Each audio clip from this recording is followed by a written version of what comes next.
네, 광야의 토론자들 두 분 모셨습니다. 문성호 국민의힘 대변인, 임세은 전 청와대 부대변인, 어서 오십시오. 네, 안녕하세요.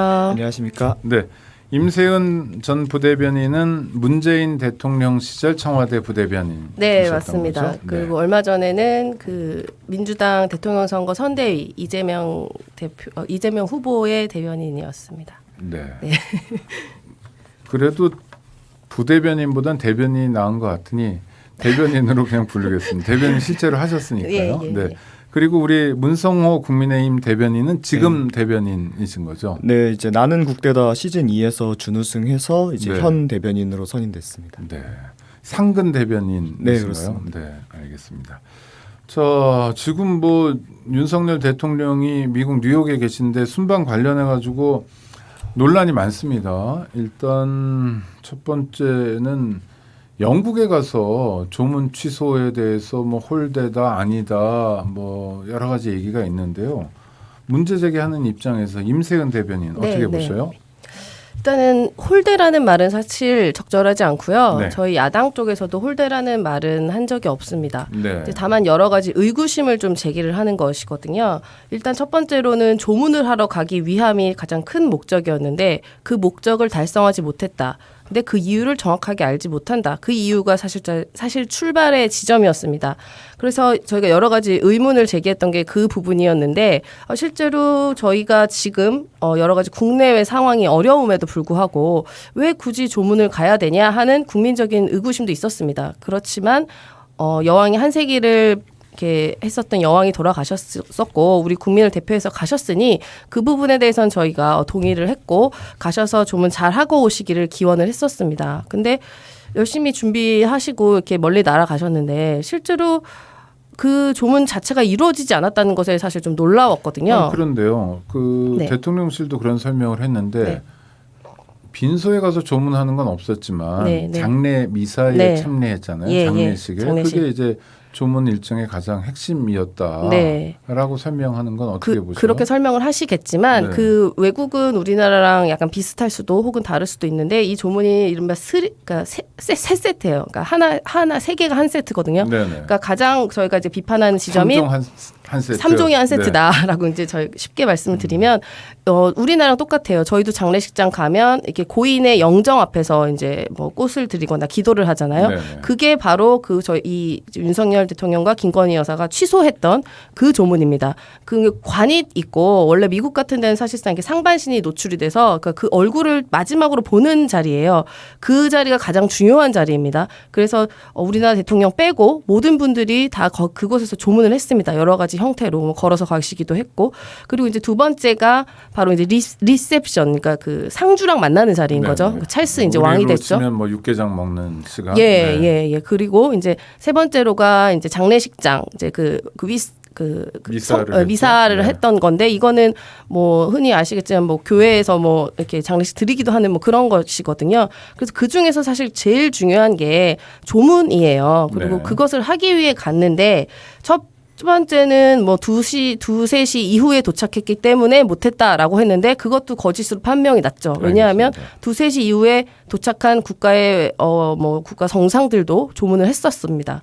그러면 과연 왜 조문을 안 했냐? 그러면 이게 의전 실수의 문제인가 동선 관리의 실수의 문제인가 아니면 대통령의 의지인가 이게 모든 게 궁금하거든요. 그래서 이런 부분에 대해서 좀 명확히 알려달라라고 하는데 지금 뭐 대통령실에서는 우리 홀대받지 않았다라고 엉뚱한 얘기를 해요. 네. 홀대받았다는 얘기를 하는 게 일단 아니거든요. 잠깐 끊어서 네. 가겠습니다. 네. 임세은 대변인이 하실 말씀이 많은 거예요. 문성호 대변인 네. 뭐 사실은 뭐 영국 현지 상황에 대해서 다 점검 못 하실 수도 있지만 네. 반론 한번 제기해 주신다면. 지금 이렇게 좀 얘기하신 부분에서 사실관계하고 조금 다른 부분이 있어서 네. 좀 바로잡아야 할 게 이게 조문을 못한 것이 아니라 말씀하신 것과 같이 그 관을 이제 열어놓고 그 앞에 가서 하는 이제 참배가 이제 준비가 되어 있었는데 그게 이제 교통 사정으로 인해서 취소가 된 상황인 거거든요. 근데 이제 보시면 아시겠지만은 그게 이제 한 분 한 분 이렇게 진행을 하는 거다 보니까 굉장히 긴 시간이 걸려요.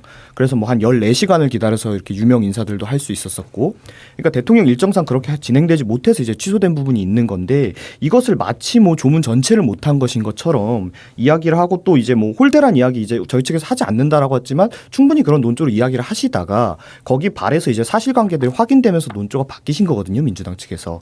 그러니까 이런 부분은 저는 좀 과도한 정치 공세라고 생각을 합니다. 이런 외교적인 지금 절차 상에서 물론 이제 저희 쪽에서도 실수한 부분이 이제 그 이후에 이제 뭐 그리스라든가 이런 부분 이런 국가 정상분들께서 참배 이제 하셨지 않습니까? 그런데 네. 우리는 이제 그렇게 그 뒤에 분들도 하지 않으셨다. 이렇게 의전이 좀 얘기가 나간 게 있거든요. 이런 부분은 저희가 좀 실수를 한 부분이지만 어떤 이런 작은 실수를 가지고 어떤 전체적인 외교를 잘못한 것처럼 이야기하시는 건 좀 잘못했다고 생각합니다. 네. 이걸 작은 실수로 보시면은 이거는 매우 큰 사안이라고 생각합니다. 이건 매우 심각한 일이고요. 당연히 국민의힘에서는 어떻게든 뭐 좀 이렇게 변명을 하고 싶겠지만 저는 그냥 잘못했다고 바로 인정하면 된다고 생각합니다. 교통 문제라고 얘기하셨는데 그러면은 예를 들어서 2-3시 이후에 도착한 정상들이 못 갔다 하면 빨리 출발하면 됩니다. 근데 대통령 일정이 빨리 출발한다는 건 한국에서 빨리 한국에서 출발하면 됩니다. 된다? 근데 네. 이거는 그 전에 사전 협의가 아마 됐었기 때문에 9시에 출발을 했었을 거고요. 그러면은 그 의전과 그런 프로토콜과 이런 동선에 맞춰서 영국에서도 준비를 그렇게 해놨을 겁니다. 이게 국가 간 정상 간의 일이기 때문에 그냥 뭐 동네 어디 놀러 가듯 하지 않아요. 저도 이제 순방을 갔었던 경험이 있기 때문에 말씀을 드리면 대통령이 잠 100m를 이동을 해도 미리 사전 답사를 3번이나 넘게 해야 됩니다. 그러면은 지금 가서 뭐 따로 무슨 다른 행동을 하는 게 아니잖아요. 가서 그대로 이어진 동선대로 가서 참배하시고 그냥 그대로 쭉쭉쭉쭉 그 절차대로만 하면 됩니다. 근데 그 중간에서 뭐가 꼬였다. 근데 만약 그게 교통이다.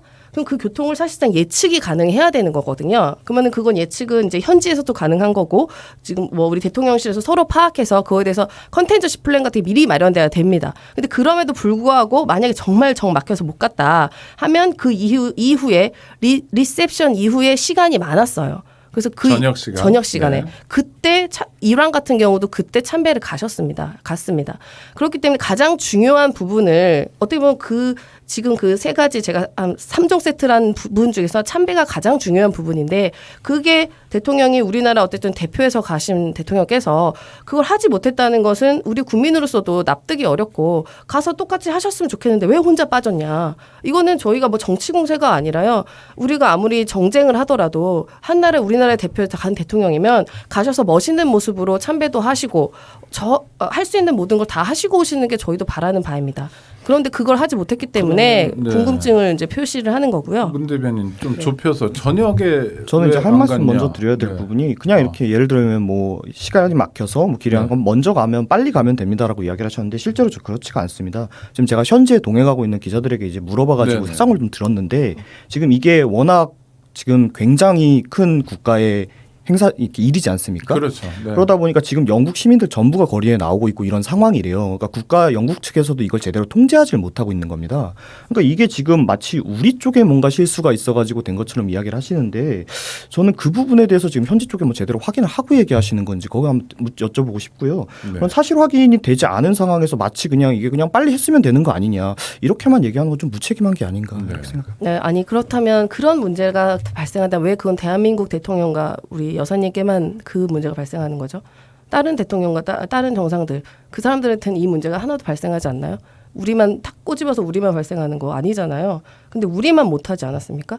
그러니까 다른 정상분들도 여러 가지 문제 문 대변인 말씀 듣고 여러 가지 문제가 발생하셨습니다만 저희에게 발생하신 문제가 이제 종류가 다른 문제가 발생한 것뿐이죠. 그건 이제 뭐 현장에서 컨트롤할 수 있는 일이 아니기 때문에 물론 컨트롤할 수 있었으면 너무 좋았겠지만 이 영국 여왕의 국상이라는 것이 영국에게는 정말 큰 일이고 국민들이 그렇죠. 많이 적어도 생각하는 뭐 거지 않습니까? 70년 만에 있었던 네. 일일 테니까. 거기다가 또 네. 이제 워낙 임기 기간이 기셨고 네네. 아마 태어나서 쭉 이분이 여왕이셨던 분들이 대다수일 그럼요. 겁니다. 네. 그렇기 때문에 지금 국민적인 어떤 이런 움직임이 국가가 어떻게 좀 이렇게 컨트롤할 수 있는 수준을 어지간히 넘어섰다라는 게 지금 현장에서 들려오는 이야기거든요. 네. 이런 부분은 감안하지 않고 이것을 마치 그냥 일방적인 상황에서 의전하듯이 딱딱딱 그냥 빨리 하면 되는 거고 미리 조율하면 되는 건데 왜 못했냐 이렇게만 하는 건 너무 무책임한 문 얘기 대변인 아닌가 두 가지 싶습니다. 여쭤보겠습니다. 하나는 저녁에 왜 안 갔냐 하는 거하고 또 하나는 어제 저희 방송에 한 출연자가 그런 말씀하시는데 주영 한국 대사가 지금 공석이래요.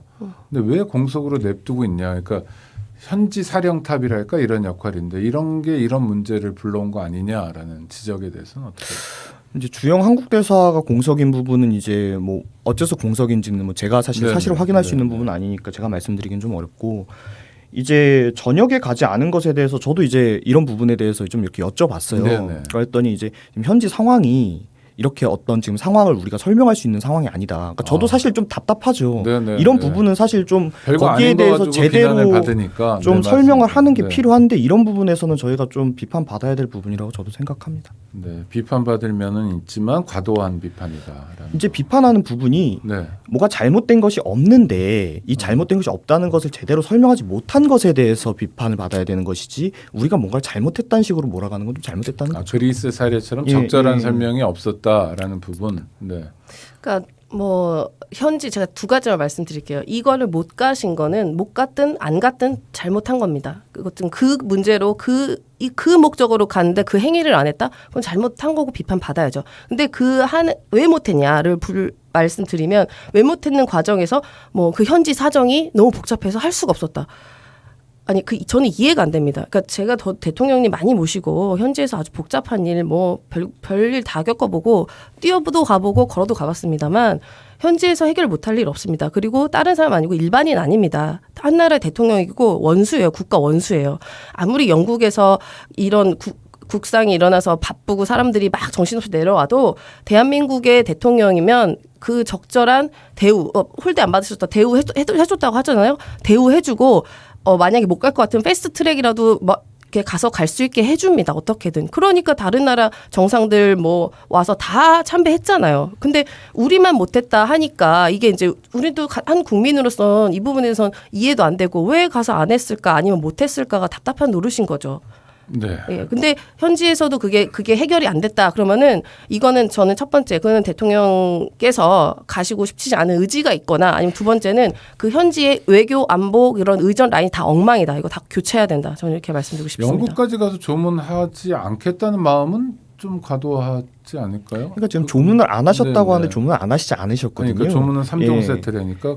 네. 이제 그건 이제 뭐 저쪽의 주장일 뿐이고요. 네, 네. 저쪽의 주장이 아니라 그냥 미국과 영국에서 이 행위를 가장 중요하게 생각한다고 합니다. 네. 네, 알겠습니다.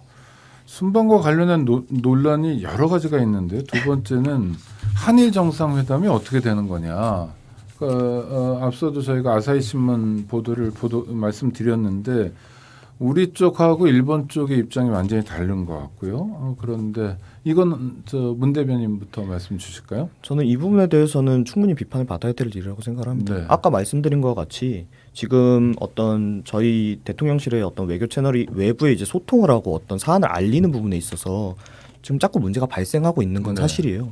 실제로 이런 국가 간의 정상회담이나 이런 것을 발표하는 것은 사실 충분히 조율된 이후에 그렇죠. 네. 되는 것이 당연히 되는 것인데 지금 저희 쪽에서 이제 일본 측에서 주장하기로는 저희 쪽에서 일방적으로 먼저 아직 결정되지 않았는데 이야기했다라고 얘기하는 15일 거죠. 날 김태호 1차장이 발표했죠. 그러니까 이게 실제 네. 상황이 어쨌든 이런 잡음이 나오지 않게 하는 역할이 분명히 외교부 내부에 이제 직원분들이 하시는 분들 계실 텐데 이분들이 좀 제 역할을 못 하고 있는 부분에 대해서는 비판을 저희가 충분히 네. 들어야 된다고 비판받아 생각합니다. 마땅하다라는 말씀이고요. 네.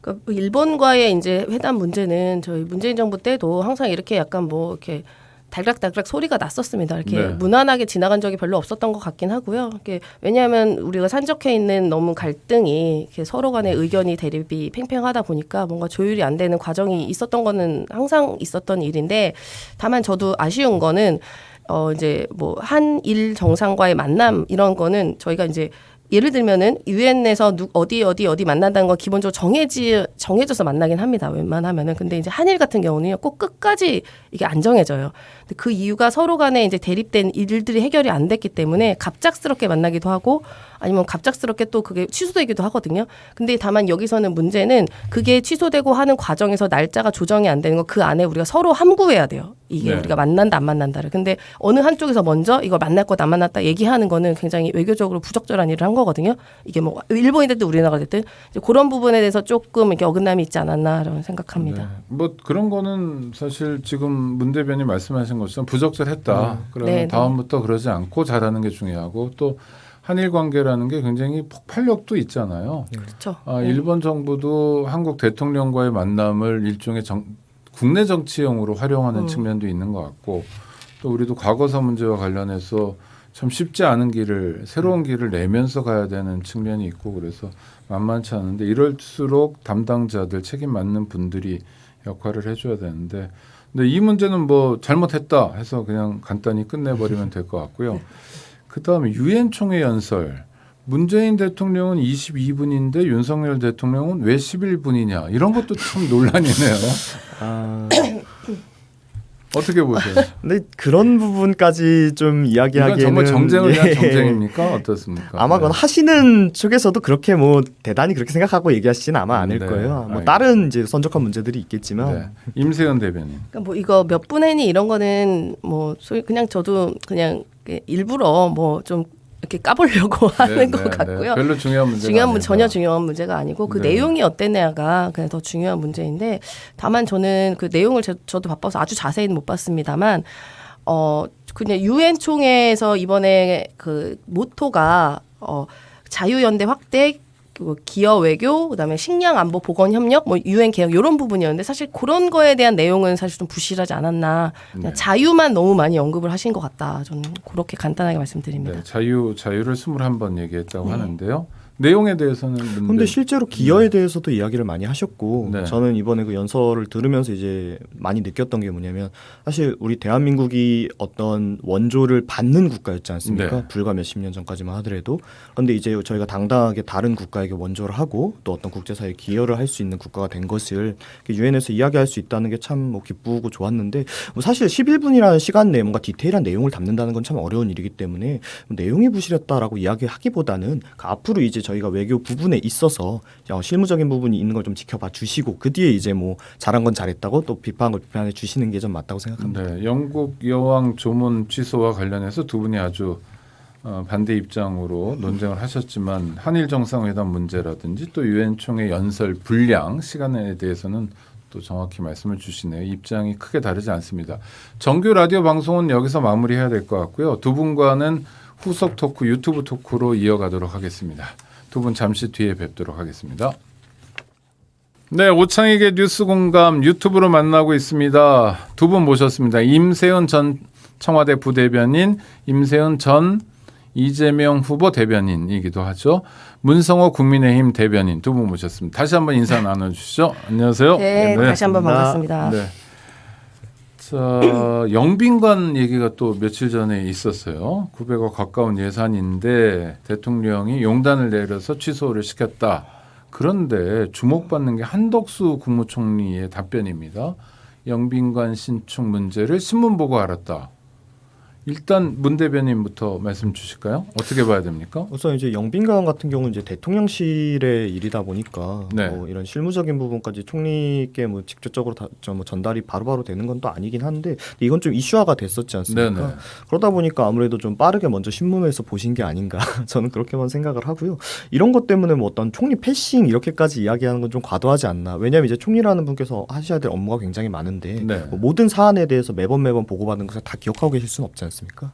네, 아니 이게 기억의 문제가 아니라 보고가 없었다라는 얘기고 또 하나는 다른 분은 이런 말씀도 하시더라고요. 한덕수 국무총리가 윤석열 대통령에게 어퍼컷을 매긴 거다라는 해석도 있더라고요. 이건 하여튼 왜냐하면 굳이 뭐 난 신문 보고 알았다고 답변할 이유가 뭐였을까 한 팀인데. 네. 임 대변인. 참 이게 그래도 일국의 총리께서 말씀을 이렇게 하실 사항은 아닙니다. 이걸로 네. 신문 보고 알았다? 본인이 무능하다는 걸 대대적으로 알리는 거죠. 그리고 이게 작은 예산이 아니라 900억짜리 예산입니다.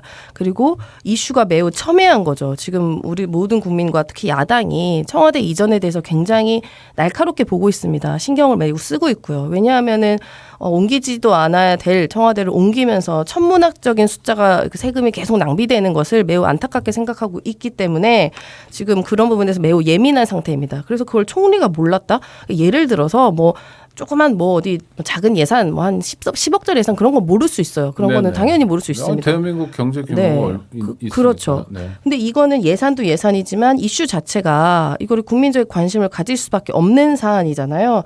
그리고 게다가 윤석열 당선인 시절에 이 청와대에 옮기는 것에 대한 여러 가지 비판이 있자 사실 돈도 별로 안 든다 얘기하면서 영빈관 얘기를 묻자 뭐 그거 1년에 서너 번밖에 안 쓰는 거 뭐 굳이 뭐 다시 뭐 만든 게 뭐 되나요? 그냥 옛날 거 써도 되고 뭐라고 말한 적이 있으세요. 청와대 영빈관을 활용하겠다 이런 입장도 있었어요. 그렇게 말씀을 네. 하신 적이 있었기 때문에 이런 영빈관 설치가 갑자기 뜬금없이 툭 튀어나온다?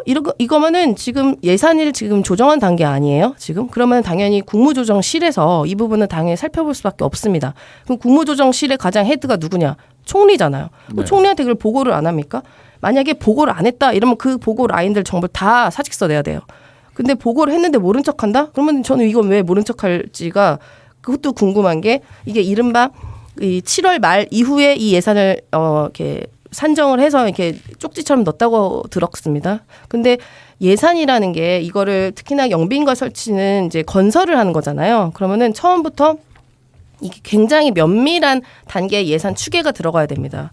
그냥 뭐 뚝딱뚝딱 뭐 사는 게 아니라 일단 부지를 알아보고 그 부지가 대략적으로 우리가 얼마나 살 수 있을지에 대해서 그 주변 이런 뭐 땅값이라든가 이런 걸 조사가 들어가야 되거든요. 사는 건 아닐 거 아니에요. 그 용산에 영빈관을 세운다는 거니까. 부지를 아마 구입을 해야 됐고요. 왜냐하면 용산 근처가 저희가 그 상업용지는 거의 없고 지금 아니, 다 국방부 경내에다가 네, 영빈관을 네. 짓겠다는 게 아닌가요? 아니에요. 그 얘기도 아닙니다. 그냥 근처에 짓겠다고만 했었어요.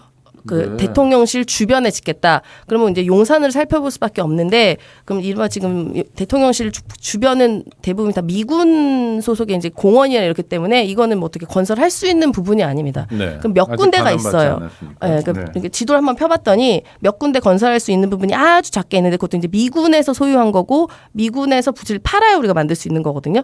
근데 이거는 뭐 제가 약간 나아가서 한번 찾아본 거고 그러면 이런 부지 선정부터 면밀하게 살펴보려면 이게 한 적어도 몇 달 이상은 걸려서 예산이 나와야 돼요. 그러면 관련 부처랑도 협의가 돼야 되고 그 대통령실에 누군가도 붙어가지고 여기 TF처럼 만들어야 되고. 근데 이게 큰 예산을 그냥 모르고 나도 모르고 너도 모르고 수석도 모르고 대통령도 모르고 다 몰랐다? 이거 말이 안 되는 거잖아요. 이게 네. 국기문란 아닙니까 그러면? 국기문란이라는 단어까지 나왔습니다. 문성호 대변인. 저는 우선 말씀드리고 싶은 게 이 영빈관 신축이 뭐 갑작스럽게 나오셨다고 이야기를 했지만 이 영빈관 신축에 대한 이야기는 이전 정부 문재인 정부 때부터 이야기가 나왔었습니다. 그렇습니까? 예, 네. 임종석 비서실장께서도 지금 이제 이제 문재인 정부 당시 비서실장이셨죠. 네, 그랬죠. 지금 이 영빈관이 굉장히 낙후돼 있어서 좀 재건축이 필요하다. 이대로 사용하는 게 좀 문제가 있다라는 실제 발언을 몇 번 하셨었고요. 그러니까 이런 문제 제기들이 꾸준히 있어 왔기 때문에 이번에도 이제 실제로 이제 용산으로 옮겼으니까 영빈관 새로 신축을 하느냐 아니면은 뭐 기존에 쓰고 있던 이 청와대 영빈관을 이제 뭐 다시 수리를 하고 개보수를 해서 사용을 하느냐 이런 이야기들이 오가는 와중에 나왔던 예산이고요. 실제로 이게 취소가 됐지 않습니까? 근데 이런 부분을 뭐 가지고 이제 어떤 갑자기 나왔다. 자기들끼리는 뭐 없었던 것처럼 네. 사용되지 않아도 될 예산을 사용하는 것처럼 몰아가는 건 좀 과도한 정치 공세라고 생각을 하고요. 다만 이제 제가 오늘 자꾸 이렇게 제가 대변인인데 저희 당에 이걸 좀 비판을 인정하는 부분 참 안타깝습니다만은 아니 그것도 이제 사실은 되게 성숙한 태도입니다. 네. 문제는 문제라고 그럼요. 얘기하고요. 대통령께서 이제 네. 대선 과정 당시에 청와대 이전을 하는데 이제 들어가는 예산이 한 400억대 후반 정도면 충분히 다른 추가적인 예산 없이도 가능할 거라고 이제 말씀을 많이 하셨습니다. 그런데 이제 어떤 국민들에게 충분히 설명되지 않은 새로운 예산이 또 나오니까 국민 여러분들께서 충분히 좀 비판스럽게 비판을 하면서 받아들이실 수 있거든요. 그러니까 이런 부분에 아까 이제 외교 문제하고도 똑같이 실제로 내부를 따지고 보면 사실 잘못된 건 없어요. 잘못된 건 없는데 이거를 국민들에게 설명하고 다른 당에게 설명하는 과정에서 자꾸 뭔가 실수가 나온단 말이죠. 그래서 말씀하신 것 같이 이게 한덕수 총리 관련 이제 이야기만 해도 그 관련 라인 좀 징계가 필요하다고 이야기하셨지 않습니까? 저도 좀 이 업무 하시는 분들 지금 좀 인사가 좀 쇄신이 필요하다 이렇게 네. 생각하고 있습니다. 일단 영빈관이 필요하다는 데는 동의하세요? 새로운 영빈관이 필요하다. 아니요, 영빈관은 제가 그 처음부터 말씀드릴게요. 이게 좀 사실관계를 바로 잡아야 될 것 같아서 그 당시에 이제 문재인 정부 시절에서 영빈관이 좀 낡았다. 근데 네. 이거 청와대가 전반적으로 다 낡았습니다. 뭐 비서동도 마찬가지고 대통령 근무하시는 낡았다기보다 분도 오래됐다라고 네. 표현해도 되겠죠. 예, 네. 오래됐고 뭐 안에 뭐 비서동 같은 경우는 뭐 깜짝 놀랄 정도로 낡았습니다. 근데 네. 어쨌든 뭐 비서들이야 그냥 일하는 공간인 거고 영빈관 같은 경우는 손님을 모시는 곳이기 때문에 그렇게 좀 낡은 곳에서 손님 맞이하는 게 약간 좀 민망스러울 수 있어요. 그래서 네네. 그 당시에 문재인 정부 시절에 이 부분에 대해서 좀 손님들 모시기에 약간 좀 그렇지 않냐라는 문제의식이 있었는데 그래서 그때 짓겠다가 아니라 안에 내부 인테리어 리모델링을 하는 거 계획을 했었습니다. 그리고 지금 실제로 리모델링 되어 있어요. 문재인 정부 말기에 리모델링을 해놨습니다. 그러니까 두세 달 임종석 겹쳐서. 당시 비서실장이 했던 얘기는 다 진행된 거다 이 말씀이에요. 네, 다 리모델링 마무리돼서 지금은 이제 안에는 다 이렇게 정비가 되어 있는 상태입니다. 그럼 그 리모델링하고 정비된 고친 영빈관을 사용하면 안 되나요? 실제로 내부에서 이제 그런 이야기도 나왔었습니다. 네네. 이렇게 새로 짓는데 드는 예산이 이제 있으니까 기존에 이제 청와대 영빈관을 활용해서 근데 이제 개보수가 완전히 됐다고 하시는데 조금 아직 부족한 점이 있어서 네네. 추가적으로 조금 더 개보수를 진행을 해서 사용하면 어떠냐 이런 얘기들도 있었는데 뭐 결정이 되기는 이제 신축을 하는 쪽으로 이야기가 예산이 편성이 되었다가 또 이제 지금 또 취소된 상황입니다. 네. 취소는 잘한 겁니까? 두 분 다. 그러니까 취소에 대해서는 그러니까 저는 이런 걸 말씀드리고 싶어요. 이게 갑자기 예산이 나온 부분은 맞습니다. 왜냐하면 이렇게 말씀을 하더라고요. 그러니까 7월 말에 인도네시아 조코비치 대통령이 왔었을 때 지금의 그 영산에 있는 대통령실에서 뭔가 리셉션을 하니 그러니까 너무 좀 초라해 보였다. 그래서 네네. 그 문제의 시작으로 이제 영빈관을 새로 만드는 게 얘기가 진행됐다고 하는데 근데 그 시기가 7월 말입니다.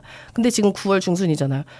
그러면은 많이 해봐야 지금 2달 정도밖에 안 된 기간이고 급하게 일을 처리했다. 예, 그리고 이게 이제 한두 푼 들어간 일이 아니고 제가 아까 말씀드린 것처럼 부지 선정부터 많은 검토가 돼야 되는데 갑자기 이게 878억이라는 근거조차 없는 게 쑥 들어와 있고 근데 이게 이 큰 거를 뭐 총리도 모르고 뭐 수석 아무도 모르고 대통령실도 모르고 그럼 도대체 누가 하는 걸까요?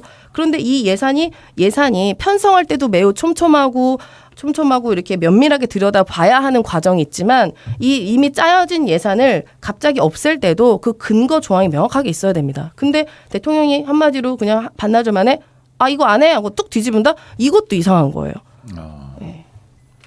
네, 여러 가지 하여튼 여당이 원래 좀 코너에 몰리는 역할이긴 한데, 네. 제가 괜히 미안하네요. 네. 근데 지금 이제 저도 이 부분이 조금 안타깝습니다. 왜냐하면은 이게 취소하는 건 너무 좋죠. 이제 국민들의 어떤 여론이나 이런 상황을 보고 이제 어떻게 보면 국민들에게 빠르게 피드백을 한 거지 않습니까? 네. 이런 소통하려는 자세는 매우 좋은데 얘기하신 것처럼 사실 예산이라는 거는 그렇게 처리해서는 되는 게 아니거든요. 그래서 분명히 저는 내부에서 잘 하셨을 거라고 생각하지만 이번에도 역시 이런 거에 대한 제대로 된 설명이 부족했다. 그렇기 때문에 오해와 비판을 받을 수밖에 없는 상황이다. 그런 오해와 비판을 불러오는 것 중에 하나가 대통령실 문제가 아닌가. 이를테면 전문적인 인력이 배치되지 않았다. 서초동에서 온 사람들로만 구성했다. 그나마 여의도 출신들이 좀 있었는데 이번에 많이 내보냈다. 손발이 안 맞는다. 혁신이 필요한데 혁신을 안 하고 있다. 이런 지적은 어떻게 보세요? 제가 이제 듣기로는 뭐 어떤 서초동 출신이나 뭐 이런 것 때문에 중요한 건 아닌 것 같고요. 네네. 문제가 생기는 건 아닌 것 같고요. 실제로 좀 실무진들이 업무를 원활하게 좀 보지 못하는 것 같아요. 그리고 그 이유는 이제 아무래도 결정권을 가진 라인에서 이제 제대로 된 결제를 해주지 않기 때문일 텐데 대통령께서 이제 정말 인사를 쓰실 때 좋은 방향으로 갈 땐 정말 좋은 게 한번 믿은 분을 이제 최대한 신뢰해주고 또 그분에게 믿고 맡겨서 네네. 최대의 어떤 효율을 낼 수 있게 해줄 때는 참 좋은데 거꾸로 이분이 조금 자기가 이제 데리고 있는 이제 믿고 쓰는 분들이 좀 실수를 해도 좀 계속 감해 주시는 게 있단 말이죠. 근데 이거가 조금 저는 좀 수정되어야 된다 이렇게 생각합니다. 네, 책임 있는 인사들은 뭐 인사 교체를 통해서 쇄신도 해야 된다 이런 말씀인 것 같고요. 그럼 저는 이제 궁금한 게 책임 있는 분들은 대부분이 이제 결정 권한이 있는 윗사람입니다. 수석급 이상. 수석이나 뭐 대통령 네. 실장이나 이런 분들. 근데 지금 뭐 비서관, 행정관 몇 명 바꾸는 게 그게 무슨 큰 의미가 있는지 모르겠어요. 그 사람들 결정 권한 없습니다. 지시하면 지시한 대로 하는 사람들이에요. 그럼 결국 타고 올라가 결정 권한 있는 사람 타고 올라가 가장 큰 책임은 인사를 했던 대통령이 책임을 지시는 거죠. 네. 알겠습니다. 국민의힘 내용은 정리가 되는 건가요? 뭐 지금 법원의 판결이 이제 명확하게 방향성을 가지고 나오고 있기 때문에 정리가 되어야 되는 게 맞는데 이런 법원의 결정을 뭐 아직 저희 당내에서 받아들이지 못하시는 분들이 좀 계셔서 아직은 조금 더 내용이 진행될 것 같습니다. 이준석 대표를 제명할 것 같다 이런 얘기도 많이 나오는데 어떻게 보세요? 실제로 당내에서 그런 이야기가 있는데 이제 결국 이준석 대표를 이제 징계했던 그 명분이 결국 이제 이준석 대표에게 제기되었던 성상납 의혹으로 인해서 뭐 어떤 대표로서 가져야 될 품위 유지를 위반했다. 그거를 무모했다는 거죠. 네, 네. 정무실장 통해 그렇죠. 가지고 네, 무모한 이런 혐의 때문에 당원권 정지가 나왔던 거죠. 내용이었는데 이번에 이제 그 중심이 되었던 성상납 자체가 이제 불송치 무혐의로 결정이 네. 났거든요. 그렇기 때문에 지금 어떤 추가적인 징계를 하기에는 명분이 조금 약하지 않나 이렇게 생각합니다. 지금 뭐 주류라고 할까요? 하여튼 이준석 대표의 징계가 필요하다고 얘기하는 분들은 양두구육, 신군부 이런 발언으로 징계를 하겠다는 건데 어떻게 보세요? 제가 이게 다른 방송에서도 이 얘기를 한번 네. 했었는데 그 양두구육이라는 표현에서 어떤 뭐 양고기 개고기가 들어간다고 해서 뭐 우리더러 개고기라고 했다가 어떤 모욕적인 표현을 썼다 이렇게 이야기를 사람을 하시는데 개로 불렀다. 근데 네. 이런 거는 사실 어떤 사자성어에서 맥락이지 않습니까? 뭐 예를 들면은 제가 어떤 상황에서 뭐 새옹지마라는 표현을 썼다라고 치면 네, 네. 새옹의 옹이 할아버지 옹자니까 네. 너 나 노인네 취급한 거야? 너 나 모욕했어? 이런 논리 정도밖에 안 되는 얘기거든요. 네. 이게 어떤 지금 대한민국 여당 중앙 담론에서 나올 이야기인가 저는 참 우려가 되지 않을 수 없습니다. 남의 당이지만 관전하는 입장에서는 어떠세요? 그러니까 뭐 일단 안타까운 거는 저희도 이제 이 새 정부가 출범해서 이제 국정 운영에 무한 책임을 갖고 있는 집권 여당이 이렇게 잘 순조롭게 해야 저희도 이제 견제와 균형을 잘 발휘할 수 있는데 이렇게 내용에 빠진 거에서는 좀 많이 안타깝습니다. 네. 근데 이제 보면 이른바 윤핵관이라는 분들이 너무 무리하는 것 같아요. 그러니까 저는 이해가 안 되는 게 이 부분입니다. 어쨌든 이준석 대표가 뭐 말은 조금 막 얄밉게 하고 뭐 그런 부분이 있어요. 분명히 행동이나 이런 부분이. 아니, 상대방이면 얄미울 네, 것 같고 네. 같은 편이면 얄밉지 않을 것 같아요. 그렇죠? 저는 이제 아니, 선택적일 상대방이니까 것 뭐 막 이렇게 따다다다 하면서 막 네, 말도 네. 얄밉게 하고 뭐 네. 그런 태도에 대해서 같은데. 민주당 지적하는 입장에서 얄미운 네, 사람이다. 태도에 네, 대해서는 그럴 그럴 수 있습니다만 지금의 일련의 사태를 보면 사실상 이준석 전 대표를 해야 되죠. 이준석 대표가 어쨌든 대선도 승리를 이끌었고 지방선거도 승리했고 어쨌든 2승을 했던 대표입니다. 네. 그리고 집권 여당의 대표예요. 근데 갑자기 뭐 13년 전에 일을 막 끄집어내면서 뭐 윤리위 해소되고 그리고 그 이에 또 이렇게 뭐 이른바 체리 따봉 사건으로 인해서 사실상 윤석열 대통령이 거기에 가담돼 있고 그래서 굳이 이 대표를 왜 이렇게 몰아내려고 이렇게 난리지? 저는 그게 너무 궁금하고 왜 이 사람이 그렇게 밉상을 보였나? 라는 생각이 드는데 그 밉상보다 이런 일반적인 절차가 전혀 이루어지지 않았다. 만약에 이준석 대표가 문제가 있고 정말 이 당에서 없어야 된다면 그냥 이분이 그래도 선출된 대표잖아요. 그럼요. 다른 것보다. 네. 그러면 이 선출된 그 선출을 했던 당원과 이런 민심을 고려해서 이 사람이 이런 게 문제니까 당원 여러분 이 사람 제명에 대해서 동의해 주실 수 하고 전당원 그냥 소환제 하면 되지 않나요?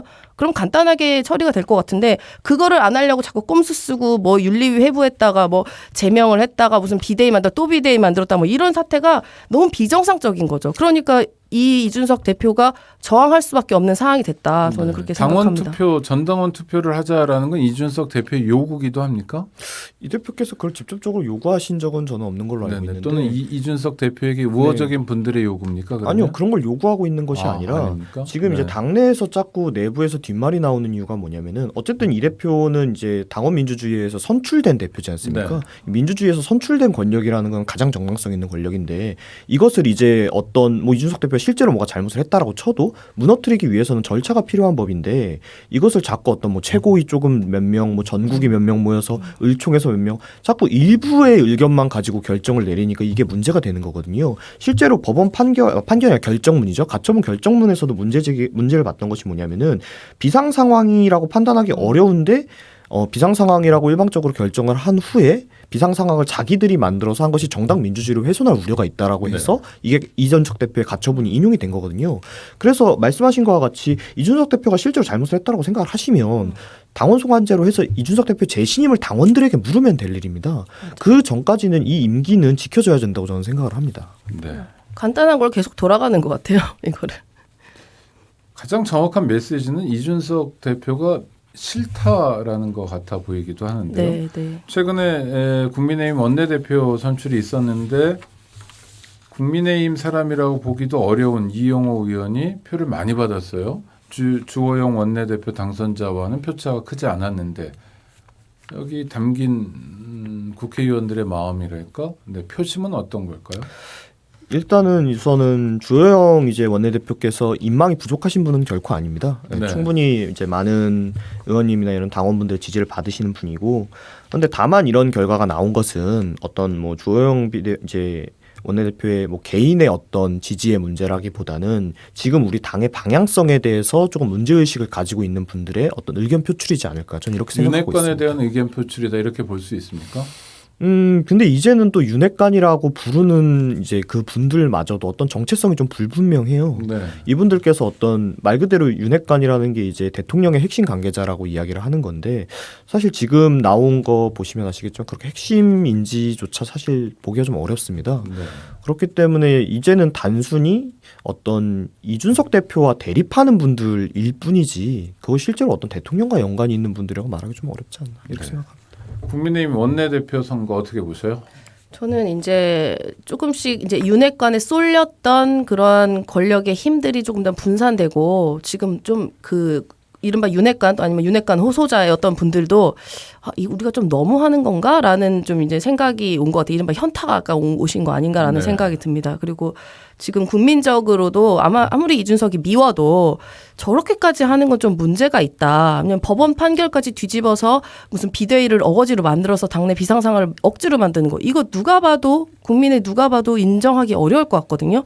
그러니까 본인들도 이렇게 하는 게 부끄러웠을 것 같아요. 네. 그래서 이번에도 이제 한쪽에 이제 힘을 딱 쏟아주는 것조차 부끄러운 마음이 이제 들기 시작해서 의견 표명을 조금씩 하고 계신 건 아닌가. 그리고 초반에는 이렇게 안일하게 아마 이준석 대표가 아무리 가처분을 해도 인용되지 않을 거다라고 이렇게 편하게 생각했을 것 같아요. 근데 법원 판결이 그게 아니었고 계속 이준석 대표한테 유리한 일이 발생하니 이제 이른바 좀 빠르게 손절하는 거 아닌가라는 네. 생각도 듭니다. 아니 뭐 정당에선 다양한 의견도 있고 또 이렇게 또 이견을 보여주는 것도 있고 이래야 정당이 네.